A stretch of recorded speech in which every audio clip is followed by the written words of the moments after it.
Well, John, you were telling me about the situation. I don't know whether it was you were in Cuba or a friend was in Cuba when the word came down to cover it. Yeah, a friend of mine, an acquaintance of mine that I've met since I got out of the CIA, was passing through town, and he had been there covering the Non-Aligned Nations Conference. He was a writer or a reporter? He is a writer, yes, working on a magazine in Washington, a controversial magazine, but he was there as a reporter with the reporters covering the conference. They got, the various reporters got instructions from their offices in Washington and New York to find out about the Soviets in Cuba. And they sent back messages, according to him, all of them saying, you've got to be kidding. This has got to be some kind of a grand put-on. And they got terse messages back from their headquarters saying, it's the big story of right now. Do it. Find out about the Soviets in Cuba. And they couldn't believe it. It was an international joke, literally.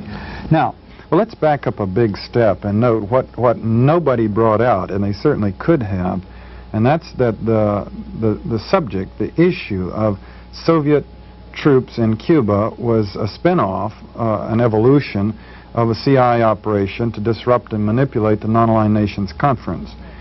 Fidel Castro was managing this conference, was hosting it in Cuba, near America, which is a difference, and he's the old anathema to the CIA. The CIA tried to kill him so many times, unsuccessfully, 20 years, unable to rid itself, rid the United States of this communist leader on our shores.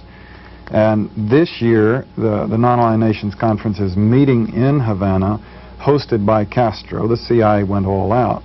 The thing they seized on as an issue to discredit Castro was to make him appear to be not non-aligned. He's aligned with the Soviet Union, which is probably true. It's probably his Achilles heel as a non-aligned nation's leader, is that he is aligned with the Soviet Union.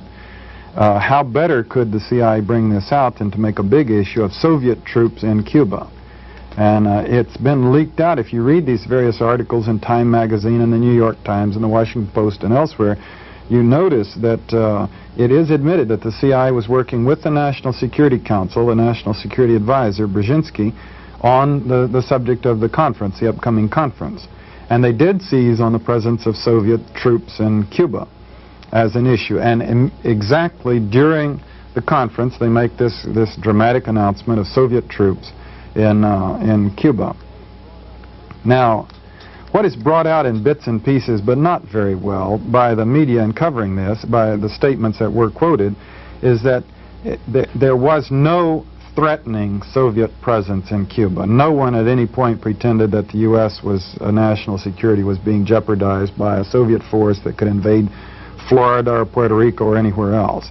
It was a trivial 2,000 men, approximately. A lot of semantics were played on whether or not they were combat troops. Well, I would react by saying that they were, in fact, combat troops, but combat troops are also instructors, so the Soviets may be telling the truth there. But they're infantry troops, but they are not assault troops. Even President Carter, in one of his speeches, admitted this.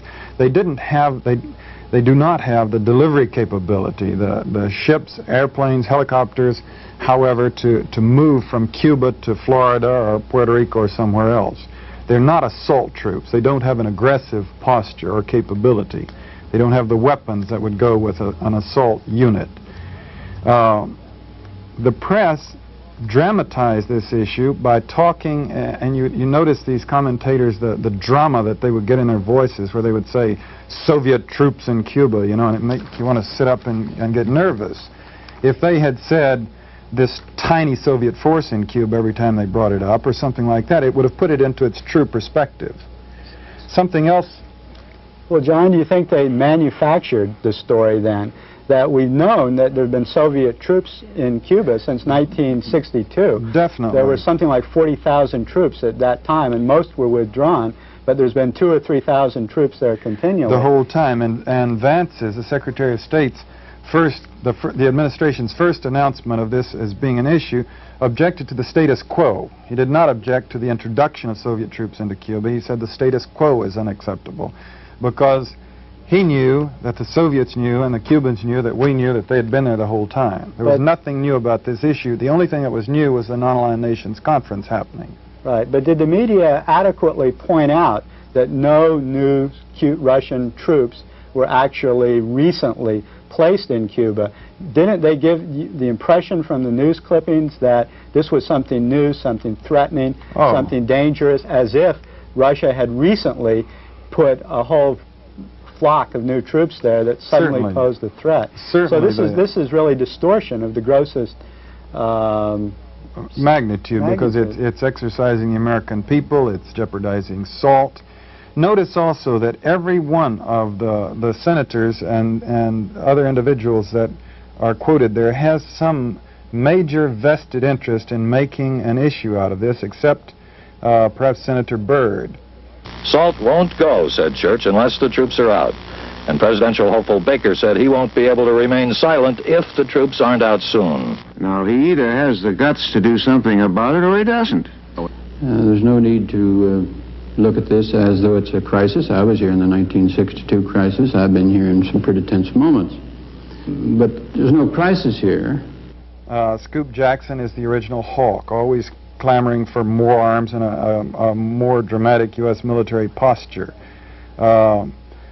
Baker, of course, and Goldwater, traditionally critics of the Democratic administration. Baker with his own presidential aspirations. Both of them conservative, both of them looking for issues that they can stir it up to egg the administration on to challenge the Soviets. The Hawks were able to play this issue into a situation which apparently is going to lead, has led, and is going to lead to an escalation of military activity in the Caribbean and greater defense spending. We now have in the press today 2,000 more U.S. Marines being put into Guantanamo Bay on Cuban soil and other Marine military maneuvers in the Caribbean. It was a field day for the Hawks. Dunn is another hawk, 5% military budget increase. Frank Church, of course, is a traditional liberal, but he's in jeopardy of losing his position in the new elections. His state, I believe it's Idaho, has turned conservative under him. And so he was back when this was launched. He was advised of it over a scrambled telephone while he was back in Idaho campaigning. And his reaction has been quoted abundantly, that he said, "I can't sit on this. I can't keep this secret. Soviets in Cuba, I've got to come out with it." And the answer from the administration was, "We realize that," meaning that obviously they called him while he was home, while he was on this ultra-conservative kick, to give him ammunition so he would bring it out and make an issue of it.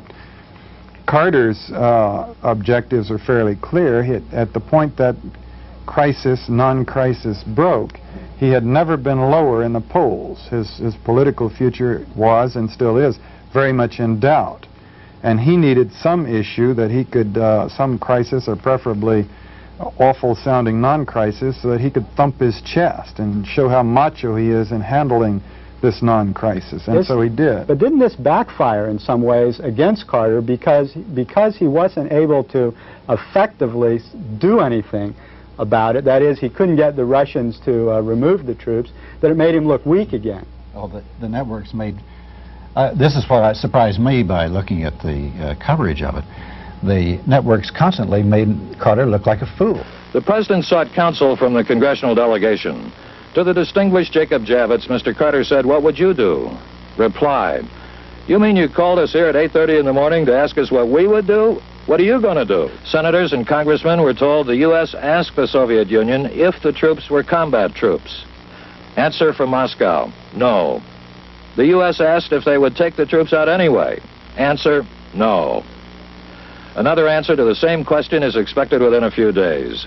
Inquiry, how many days? President, 2 or 3 days. Vance, not that fast. Javits, can we have another meeting? Yes, within a week. Vance, not that fast.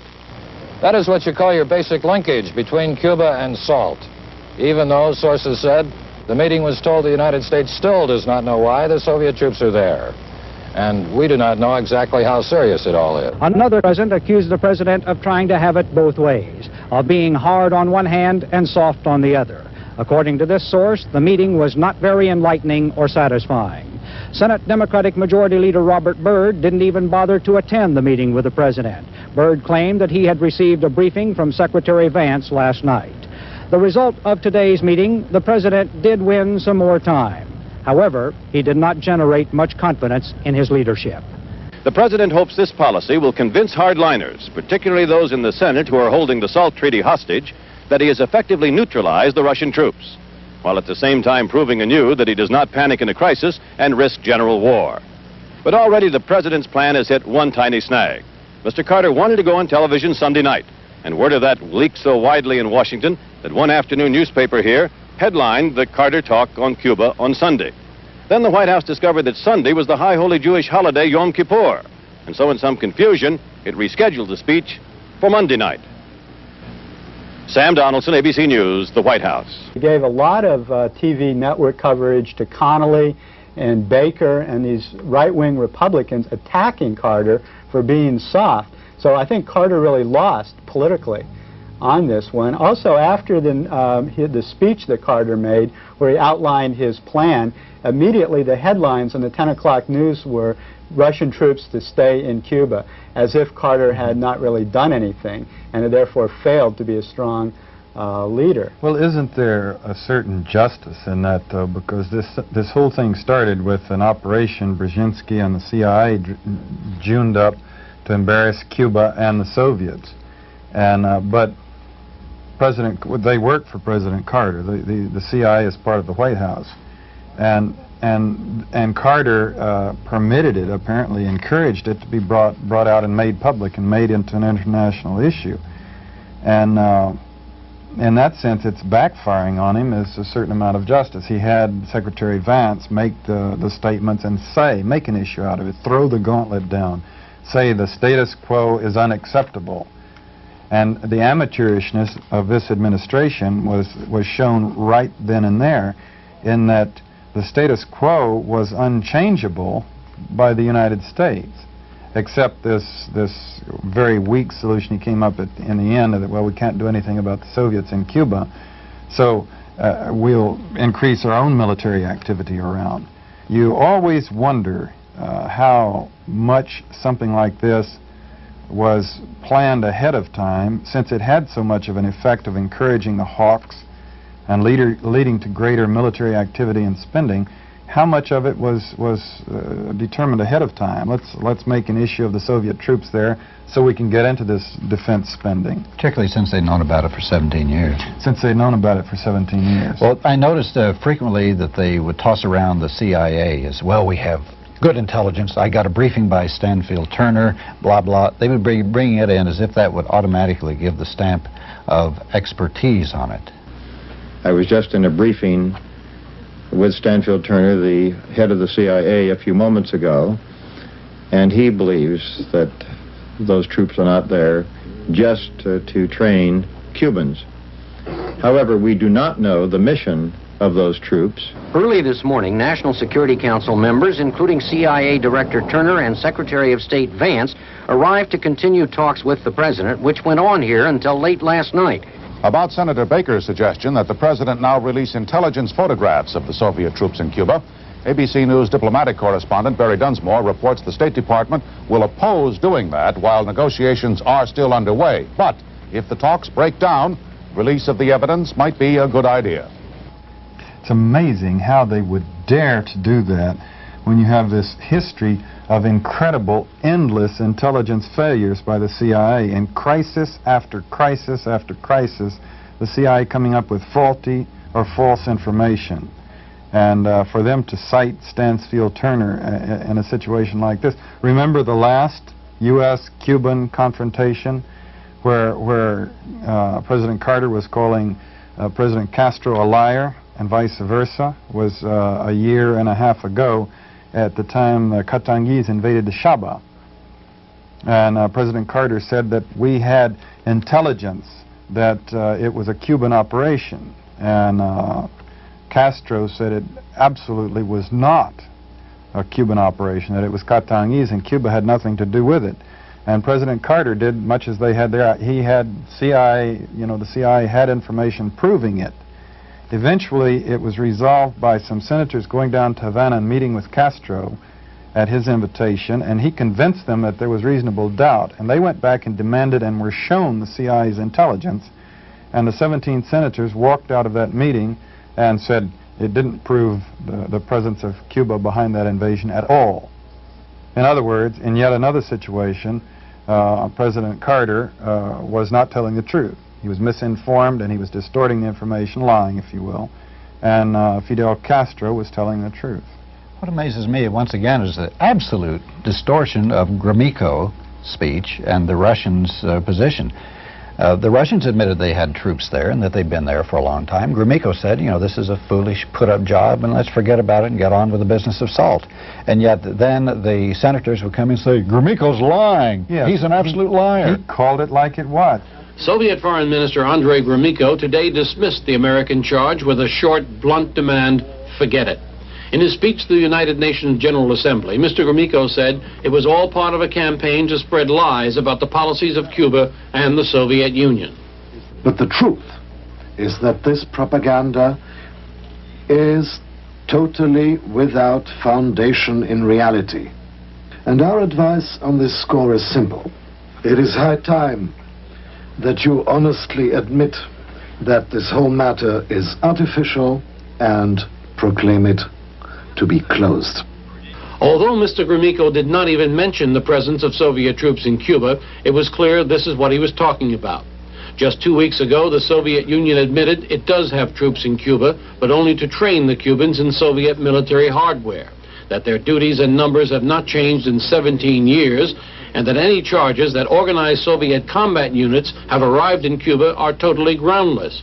And Mr. Gromyko insisted that there's no reason for concern.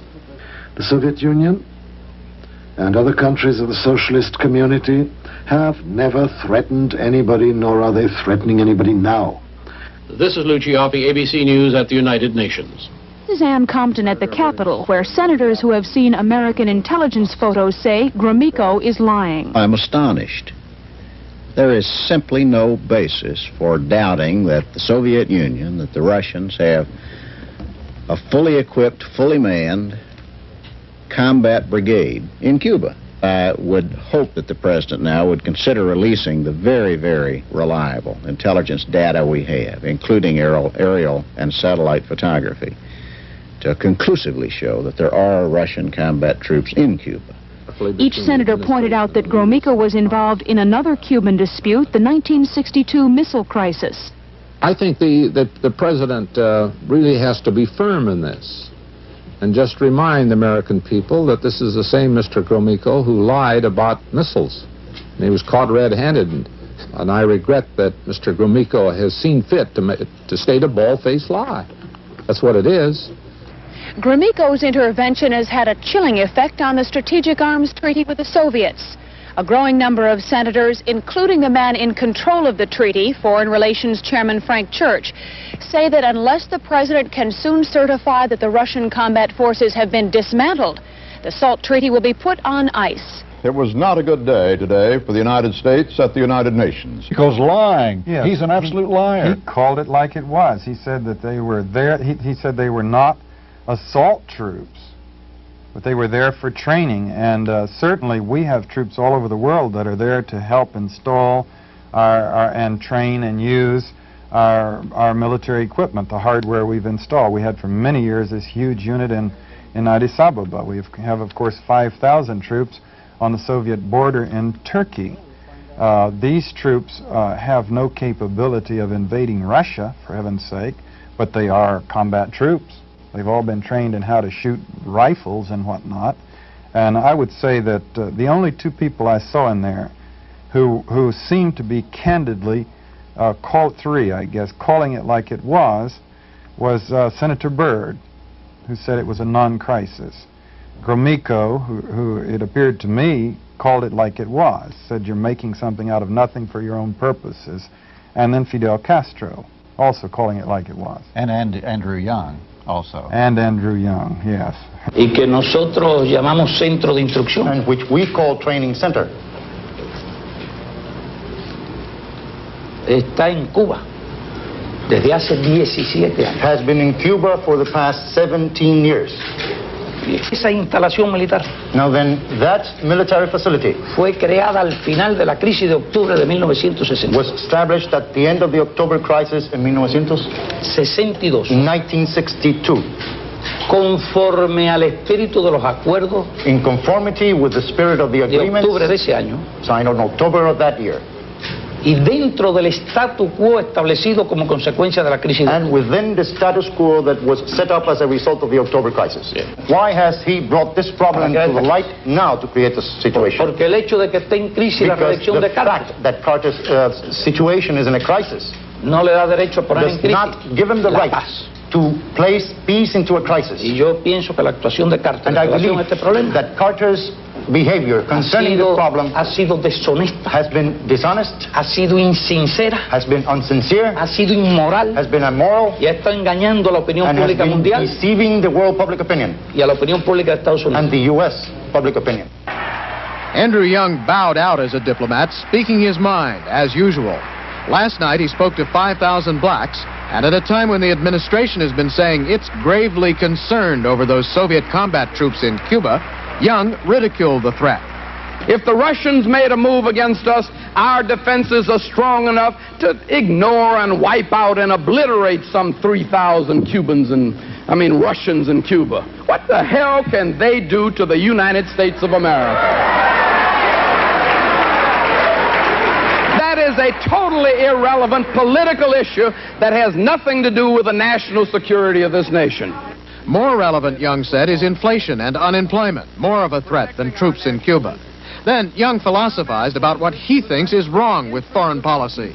It's not some amorphous strategic concept decided by some folk that ain't never fought no wars, don't know nothing about suffering, never been poor, and essentially isolate themselves in some ivory tower writing papers and theorizing to each other. Those are the folk. Those essentially are the folk that have created the mess that the world is now in. Andrew Young's beautiful comment. And the other people, wow. John, don't you think that the network news is irresponsible in failing to give this broader context for this story and leaving out the fact that this was a story based on leaks that really gave no new information, and the way they played this up night after night and gave all these hawks such a pervasive coverage? You know, our enemies overseas, we talk about communist censorship of the press. And the communists talk about our censorship of the press, or our press working for the government. And as we sit here, we find this an incredible charge from the communists, because we know that we have freedom of the press. You can go out and start a newspaper with a mimeograph machine and print more or less what you want, and you probably won't be eliminated the next day by the FBI, although that has been known to happen. But the fact is that while you can't claim plausibly, and I wouldn't, that the New York Times or the Washington Post or Time Magazine or Newsweek, the biggies, are actually controlled by the administration, not in the sense of the administration calling them up and saying, here's our line on this issue, everybody do it. The press plays directly into the hands of the administration. It's the voice of a given administration. The press has gotten us into incredible situations in the world, devastating situations in the world, such as the Vietnam War. If the Vietnam War, if the press had been conscientious in nailing the administration on its lies and distortions during the Vietnam War, during the buildup of the Vietnam War, it never would have happened. If they had balked then, if they had had interviews with people and then had someone come on afterwards saying, unfortunately, that all of that's untrue. See, the press tries, it claims it presents the facts. And facts are if President Carter or Scoop Jackson or Goldwater, someone makes a speech, that is a fact that he made that speech and said those words. Now, the fact that all of those words were false is never clarified to the public. So the administration can use the press to put out whatever it wants to on a given situation, and the press will play along for the sense of drama, as they say, to sell newspapers. So you have crises like this that could never have existed if the press had nailed him at the outset and said this is nonsense, it's a non-crisis. There's another irony here in that during this very period, the Russians went to East Germany in a very big flourish. They said they were going to take 20,000 Russian troops out of East Germany and were going to withdraw a lot of their forces from Central Europe. And this was hardly covered. There were only seconds of coverage, whereas this seemed to be a major change in Soviet policy and a potential thaw in Europe, which could be much more important than this non-event in Cuba, and yet this was barely mentioned. This is how the press can create some stories and how they don't even cover. You've got to remember, and this is why I titled my book In Search of Enemies, it's necessary to our system of government to have people to oppose and people to hate. If you'll look, for example, I believe it was yesterday, President Carter just finished a small political swing. He made repeated statements about Cuba. Cuba's aggressive posture, Cuba's Cuba being the most militarized country in the world, etc. Surely we have things that are more important than Cuba to this nation right now. The collapsing economy, the galloping inflation, all of the various minority groups that are still suffering persecution in this country. Nevertheless, he focuses on Cuba and makes them into an enemy which they have no desire to be, so that we've got somebody to hate, to oppose, so that we've got an excuse to thump our chest and build up our military machine. And he's doing this, obviously, as a major element in his presidential campaign. Searching for enemies, looking for people that don't want to fight us, that we need to have somebody to oppose. I think there's also kind of a long-range thing that they're looking for, too, here. Also, you read some books and see some statements by the high muckety-mucks, and they complain that the Vietnam War has had such a devastating effect on public opinion that they can't wheel and deal around the world now like they used to, because public opinion would not allow it. People would hit the streets again. So I think this is part of an overall policy of trying to whip up the Cold War rhetoric and look for enemies, like you say, so that people will become hawkish and accept a more militant stance and activist stance around the world. As a matter of fact, it resulted in the poll which was mentioned by AP and NBC. The Associated Press poll shows Americans by 3-1 want the SALT treaty held up by the Senate until the Russian troops are moved out of Cuba. 66% said hold up the treaty, 22% said don't, the others didn't know. John, how would you comment on Carter's speech on this incident where he claimed that Cuba was a puppet, a satellite of the Soviet Union that was an economic failure? Do you think that's an accurate account? Well, you notice Fidel Castro was on 60 Minutes the night before President Carter's big speech on this subject, and he called President Carter dishonest on this subject. And then the next night, Carter went on television, and it was almost as though he set out to prove Castro right. His presentation of the facts was so distorted, and he left out these glaring omissions that would give some balance to the thing, that would have explained it and put it into its perspective. Things like Cuba's long-standing and repeated overture to us to normalize relations, which we have consistently spurned. The presence, he did not mention the presence of our Marine Corps base on Cuban soil. Now, mind you, if the Soviets had troops on U.S. soil or Cuban troops on U.S. soil, it would be a different thing, but we actually maintain a Marine Corps base on Cuban soil. He made a big thing out of Cuba's dependency, economic dependency on the Soviet Union, and he called it Cuba the economic failure of communism. He didn't point out that we've had a 20-year economic war against Cuba, that it's a long ways from Russia and it's very close to us. This war has included, of course, the assassination attempts on the leader and the propaganda efforts to disrupt the morale of the country. But aside from all that, projects to destroy their sugar crops. And Cuba is almost totally dependent on its sugar, for one thing. A blockade of Cuba for many, many years. embargo on the sale of many things to Cuba. We did everything we could to make them into our enemy and to force them into the arms of the Soviet Union, to force them to be dependent on the Soviet Union. We could have taken the opposite policy and tried to help them get established economically so that they could be part of the community of nations and not be aligned with the Soviet Union. We pushed them into the arms of the Soviet Union. He didn't bother to point that out.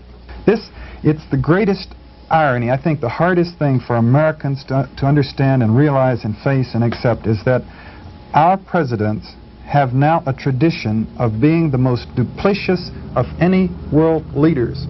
Our presidents lie the most as a matter of policy because of the secrecy establishment. Now, it was absolute proof of the pudding of the whole thing about the CIA. This was another CIA operation that got out of hand, a rogue elephant, they like to call them, that it jeopardized SALT II and put the United States in the position of being ridiculed in the eyes of the world and preoccupied our government for 3 weeks until Carter finally.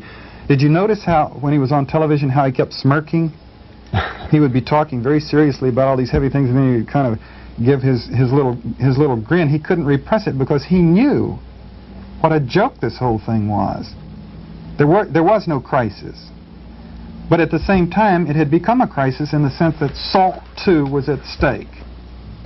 Well, Al Slavinsky is going to join us now, and we'll proceed with more in-depth discussion of this and other items which might be on your mind. It's clear to me this is a pseudo-issue, but I'm not clear of how the CIA is behind this. Okay. You have to read between the lines only a little bit to understand the CIA's role, because it has been stated in the last few weeks. I would be more alert to what these statements meant, having been part of these things before. But every 3 years, there's the Non-Aligned Nations Conference. And every 3 years, 9 months before the conference, the CIA mounts a massive operation to discredit, disrupt, and manipulate this conference. In 1970, the big issue was China was trying to get into the United Nations. And we were leaning in the direction of talking directly to China. But the thrust of the Non-Aligned Nations Conference operation was to get all of the delegates possible to oppose endorsing the entry of China into the United Nations. I was involved in that one. I had an agent who was an intellectual third world figure, who was an official in his government who could go to this conference. And so I was leaned on by headquarters. Every station, CIA station in the world gets these cables saying, not just do you have anyone who would go, but they go through your files back at headquarters and find out what agents you have and come in and say, send in our intellect to this place and tell him what to say. And I got out my agent and leaned on him and said, this is the line you've got to take vis-a-vis China. And he said, wait a minute. He said, wait a minute. He said, my country is very poor. We need China. We need a relation with China. You're ordering me to sabotage my country's interests for one of your political ploys when everybody can see that the United States is in the process of going to bed with China in her own economic interest. He said, how can I do that? And ours, too. Yeah. And so I went back to headquarters and said that he was not responsive. And so they sort of put an X on how well he stood as a disciplined agent and wrote, little things about, I didn't have complete control of all my agents. Well, we shouldn't really dismiss the Cuban thing as being a Mickey Mouse situation. Well, because here's what happened. There's going to be an increase in defense spending because of it. There's going to be increased military presence. It has turned out it's a tempest in a teapot, but it jeopardized SALT. I think that'll blow over and people will get over that. But it has wound up when we were moving in the direction of support for SALT and a reduction of strategic weapons and military posturing. That's what these treaties should be about. It has wound up to be a victory for the hawks in the Defense Department and in the CIA as well. And also, this is kind of reminiscent of the days when Hoover would create a threat and go out and stomp it down and get more money from Congress in the process. Isn't the CIA doing the same thing? Exactly, although I don't, knowing them as I feel I do, as I did and I believe I still do, I don't think that they have enough mind about, there's enough of an intellect driving what they do They always have these non-aligned nations conference. This time it's a biggie because it's in Cuba, and it's the old CIA nemesis. Castro is running it. This is the man the CIA tried 8 times to kill. He's tried to destroy Cuba's sugar crops and whatnot. The CIA's forced him to be totally dependent on the Soviet Union economically. And he has stuck his finger in the CIA's eye over the years, time and time again, and gotten away with it. And he's doing it again 90 miles from our own shores. So the CIA was obviously incensed. And by that, when you say CIA in that context, you mean the intelligence establishment, because there are people who don't work in the language, like Zbigniew Brzezinski, for example, that don't work in the CIA, but they're part of the same complex. And it's been admitted by the White House that Brzezinski met with the CIA, 40 committee meetings, or the Operations Advisory Group meetings with the CIA director, and ordered the CIA to focus on Cuba and focus on their vulnerabilities and focus on Soviets in Cuba. And they admitted that this began last March. And so they focused on their operation to discredit Castro. I believe that the CIA is a moral tragedy, and that it's discredited the United States, and that it should be closed down, that we should revert to openness and telling it like it is and telling the truth to people. I think secrecy doesn't work. I think it masks and provides a cover for people to do things which would definitely be unacceptable to the society at large. There's nothing they do that is forthright, positive, that you can stand up in church or wherever you go and say, this is what I did last week and I'm proud of it. Overseas, it's all. You're a secret operative. That means your existence there is a lie. You're pretending to be a diplomat or a scholar or something which you're not. You're getting information covertly, and that means, we have diplomats in these countries who talk to people endlessly. If the information is overtly available, they will get it. You're there to bribe and to induce people to be spies, to commit treason. And you're also there to instigate activities, meaning subversion. Now, these are heavy crimes in every country in the world, normally punishable by death. This is what the CIA does. The mass media been open and willing to discuss your more radical ideas about abolishing the CIA? Are they willing to debate this? Last time I talked to you on the phone, you were talking about a letter that you'd written to the New York Times, or a column for the op-ed page about the abolition of the CIA. Did they ever publish that? No. The initial reaction of the press and the mass media to me was quite good. Mm-hmm. I would say there was 98 or 99% favorable. The one exception was the Washington Post, which is a conspicuously Washington establishment newspaper and very close to the CIA.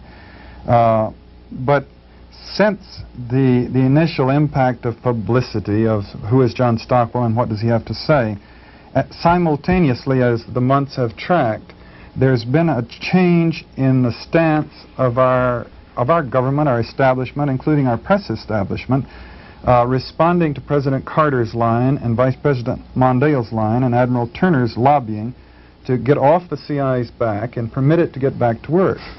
And this is very conspicuous if you read the editorial sections of the Washington Post and the New York Times and Time Magazine and Newsweek. It's not a covert, subtle thing. They're coming out and saying it. Let's get off the CIA's back and let them get back to work. Well, of course, work, for the CIA is heinous crimes against humanity. That's their function. Doesn't this show something very disturbing, and that is how the mass media and the political establishment go along with these CIA games, that they're dupes, or are they willing accomplices? How do you read the role of the media? I was complaining about exactly this just a couple of days ago to a friend of mine on the New York Times and another friend on the Washington Post on the long-distance telephone, pointing out that our press has accepted a stance which makes it sort of the willing participant in such government misdeeds and ploys and blunders.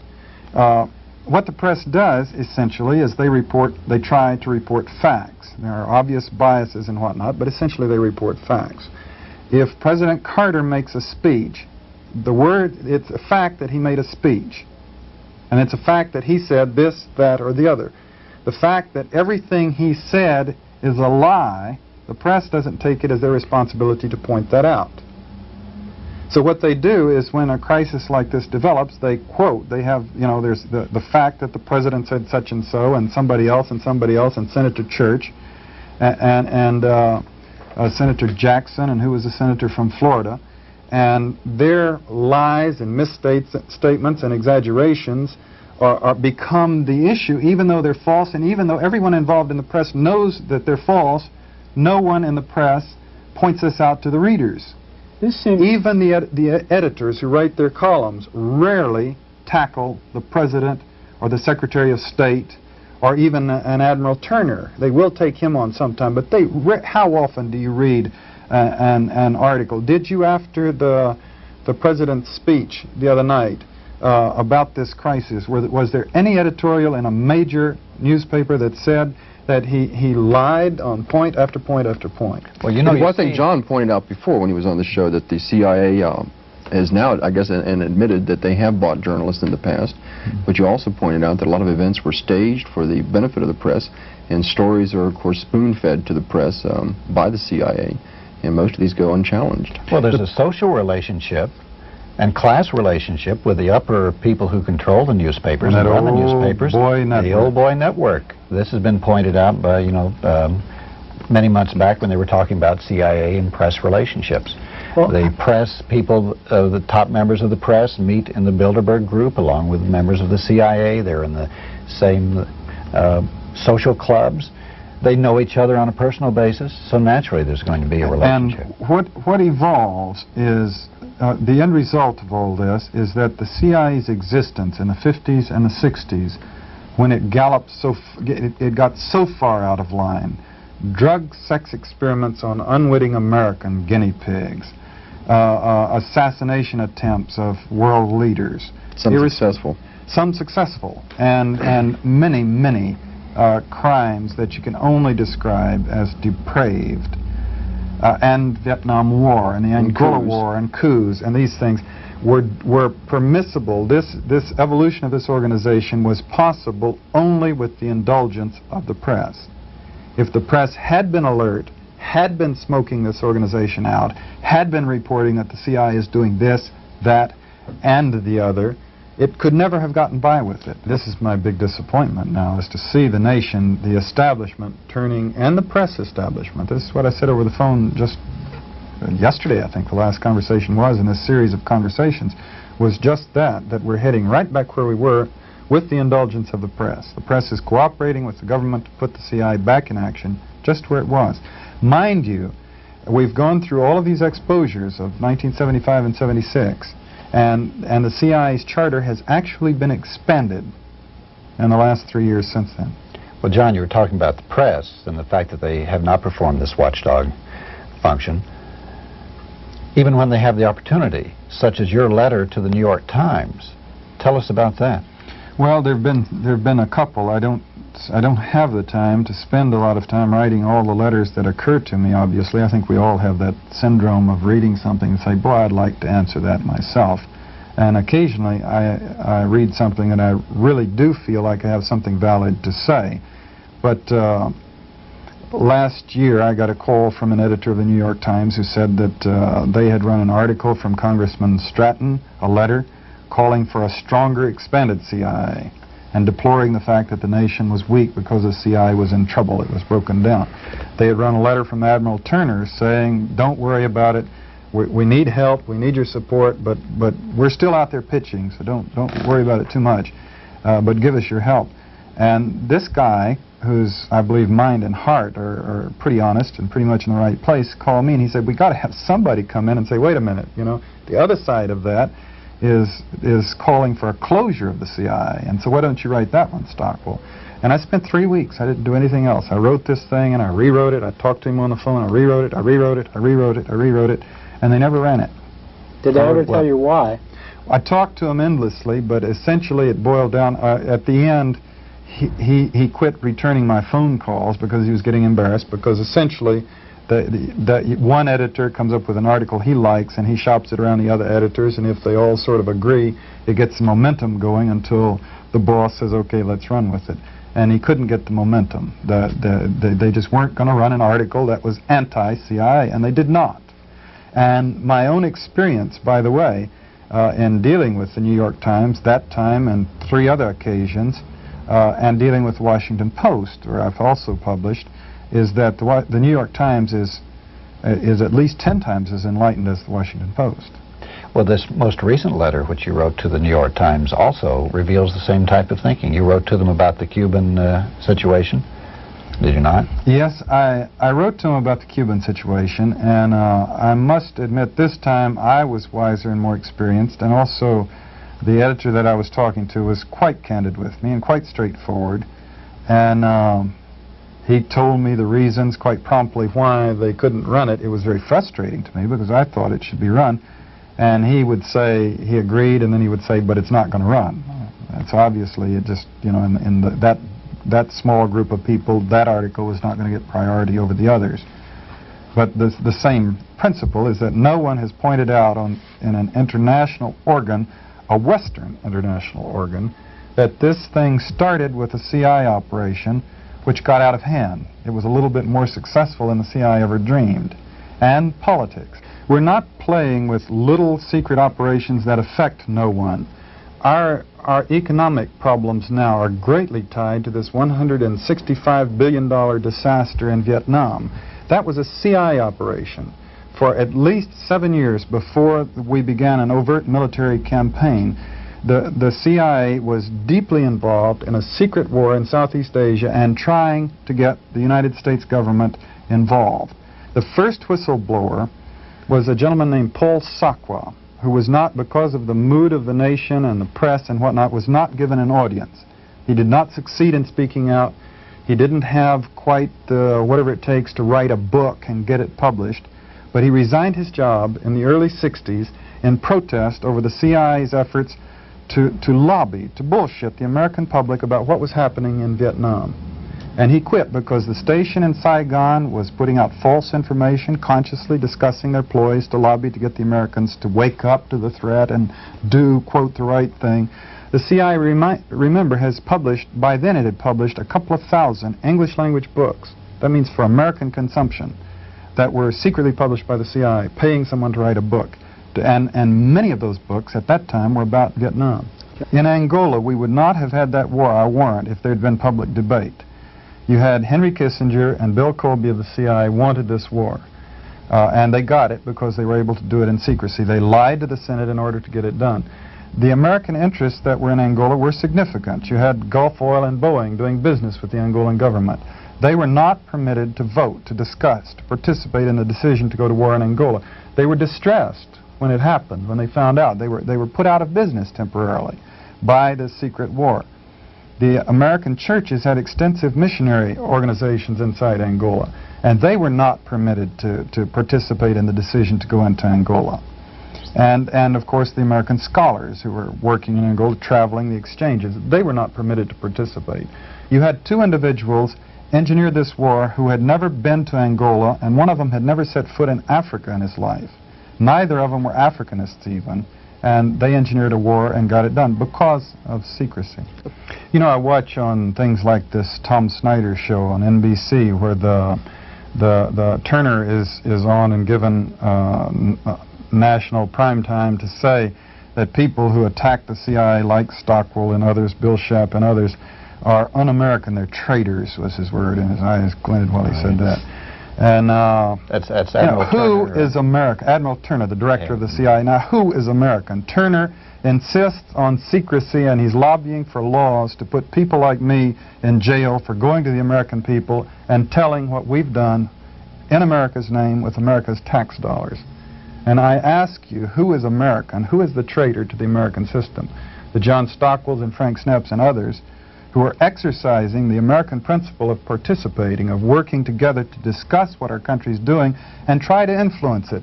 Lord knows, I might be wrong in my position towards Angola or any position in the world, but it's the American process to stand up and thrash it